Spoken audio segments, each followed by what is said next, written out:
The BinWhip is a flexible tool capable of taking on bulk flow challenges of all types. But before beginning any job, there are a few factors you'll want to consider to ensure your success. The BinWhip is designed to be operated from a structurally sound, relatively level bin deck. This requires an access hole of at least 14 by 14 inches, and it may be round, square, or rectangular in shape. If the access hole is too large, just order bin mount extension legs from customer support. The BinWhip's impressive hitting force comes from its electrically driven hydraulic power unit.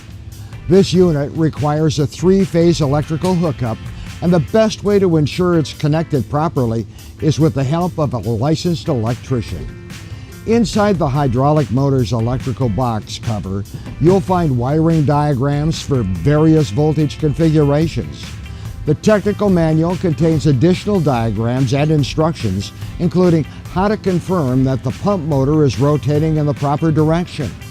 Given the high voltage levels involved and potential for injury or equipment damage, it's extremely important that this procedure be performed by a competent professional and that all grounding and overcurrent protection device standards are met. Contact Pneumat if you have any questions about the powering of your system. Before performing any work, make sure you understand the unique safety concerns and procedures for the facility in which you'll be working.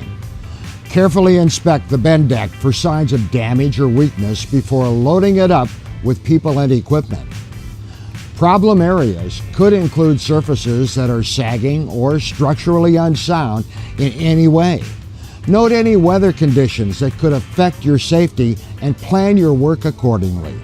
Finally, make sure you understand the policies that apply to you when it comes to personal protective equipment, especially fall protection.